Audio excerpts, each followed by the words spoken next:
nós vamos falar sobre a questão da emenda realizada à Constituição, que já completou 2 anos, que é a questão da PEC das domésticas, foi assim que a lei ficou conhecida, que prevê benefícios trabalhistas para as empregadas domésticas. Nós vamos conhecer hoje os direitos previstos por lei a esta profissão, também falar sobre as mudanças que nós tivemos, o que se efetivou de fato, o que ainda precisa ser melhorado. Queria convidar a vir aqui ao Vida Plena o doutor Fábio Cristófaro, advogado, especialista na área. Muito obrigada, doutor, pela presença, seja bem-vindo. Fique à vontade, nós vamos conversar sobre este assunto importante, assunto inclusive. Se você tiver dúvidas, você é empregador, você é empregada doméstica, fique à vontade de participar aqui do nosso programa. Inclusive, não só as empregadas domésticas, as leis, elas também regem outros trabalhadores, como babás, pessoas que trabalham como cuidadores e outras profissões também, Exatamente. Não é, doutor? Qualquer empregado que trabalha para a família, né, que não tem intuito de lucro, né, diferente de uma pessoa que trabalha para uma empresa, mesmo na mesma função. Trabalhou para a família, é empregado doméstico, seja cuidador de idoso, seja a própria empregada doméstica, babá, até motorista também. Sim, né, jardineiros e outras atividades. Queria começar falando sobre a jornada de trabalho, que eu acho que é um dos temas que mais gera aí controvérsia com relação a esse assunto. O empregador pode negociar a jornada de trabalho desse empregado doméstico ou existe um horário fixo que a lei prevê? A Constituição prevê 44 horas semanais. Quando veio a PEC das domésticas, antigamente a doméstica não tinha uma questão de horário, né? Depois da PEC das domésticas, ela foi equiparada ao trabalhador comum. Então, desde 2 anos para cá, já instituiu as 44 horas semanais. De qualquer maneira, o empregador pode utilizar também de um outro artifício que a própria lei permite, que é de 25 horas semanais. Então, ou 44 horas ou 25 horas, né? Agora, 25 horas semanais também paga-se o salário proporcional a essas 25 horas, né? Certo. Então, e tudo isso tem que estar previsto num contrato? Sem dúvida. Na verdade, o contrato de trabalho, ele rege aí a lei, faz lei entre as partes, né? O que não pode, o contrato de trabalho ser algo em prejuízo ao trabalhador. Então, se passar de 44 horas ou se passar de 25, dependendo do contrato de trabalho, tem que pagar as horas extras. Né? Isso que eu ia perguntar. No caso, a empregada doméstica que passa do horário, ela tem o direito a receber essa hora extra. E como é feito esse cálculo, doutor? Então, na verdade, tem o salário hora dela, que é dentro do salário mensal, né? Tem todo um cálculo a ser feito. Então, se ela passar 1 hora, ela vai ter lá um percentual sobre a hora que ela passou, se passou 1 hora ou se passou 2 horas, né? Existe aí um certo... A lei prevê também um certo banco de horas. Então, se a empregada doméstica precisar sair mais cedo um dia, lógico, com o aval do empregador, né? Ela entra como se fosse num banco de horas. Então, tem que ser acordado entre as partes.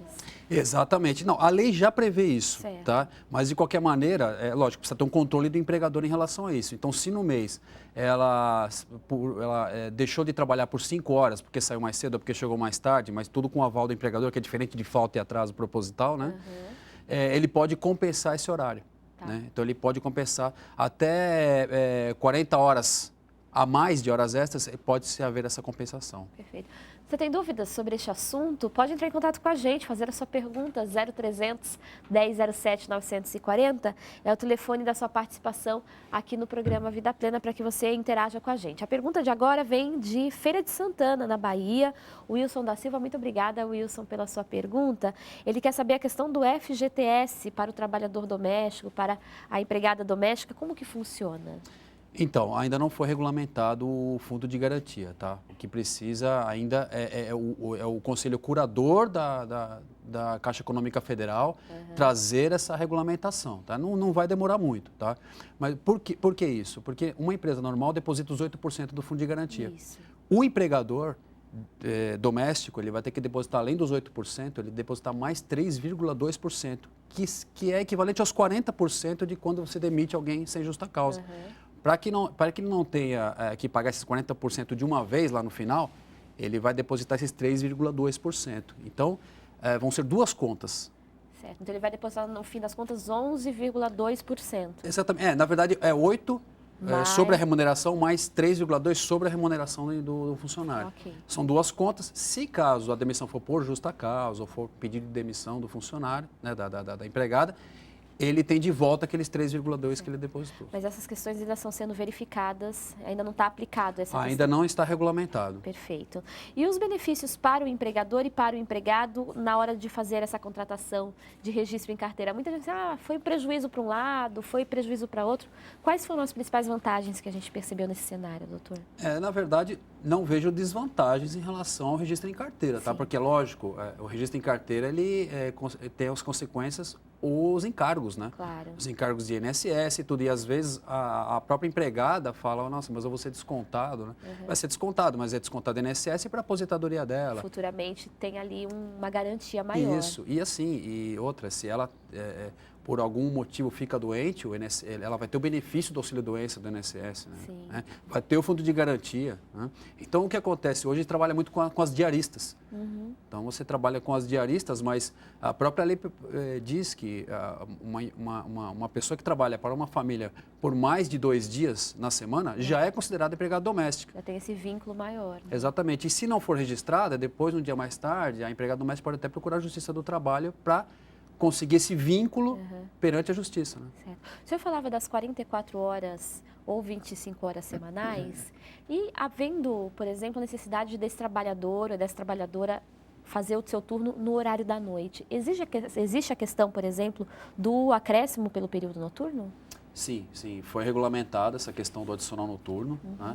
Ela tem direito a 20% sobre o salário diurno, que fosse diurno, né? Tudo que ultrapassar das 22 horas até as 5 da manhã.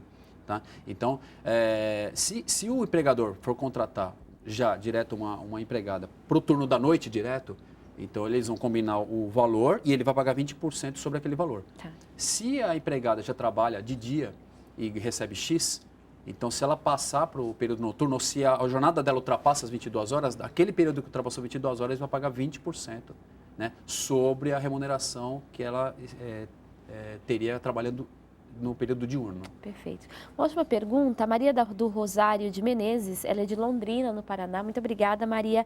Ela diz que é empregada doméstica e ela tem 2 filhos, um de 10 anos e outro de 7. Ela quer saber se tem direito também ao salário família da Previdência Social. Tem direito sim. Né? A Previdência, quando veio essa última lei complementar, que veio regulamentando aí os direitos domésticos, ela também alterou a lei previdenciária que trata da questão do salário família. Então, todas as empregadas domésticas que tiverem filhos até 14 anos, né, ela recebe o salário família pelo número de filhos que ela tem. Perfeito. A gente vai voltar a falar sobre este assunto, ainda muito tema a ser discutido. A gente ainda precisa falar sobre a questão dos acidentes de trabalho, o que está coberto, o que não está, a questão das vigências que se estabelece. Eu queria convidar o senhor para voltar aqui ao nosso programa para a gente continuar tratando desse tema. Eu fico à disposição. Lembrando que se você tiver dúvidas, perguntas a fazer sobre esse assunto, fique à vontade, participe aqui do Vida Plena pela internet, vidaplena@boavontade.com ou então pelo telefone 0300 1007 940. Falamos hoje sobre as novas leis trabalhistas para empregadas domésticas, lembrando aí que as mudanças já tem 2 anos que se realizaram e muita coisa a ser discutida ainda, melhorada, e a gente volta a falar sobre esse tema. Estivemos com o doutor Fábio Cristófaro aqui com a gente, advogado, e nosso contato está à sua disposição. A gente vai para o intervalo e daqui a pouquinho a gente já volta.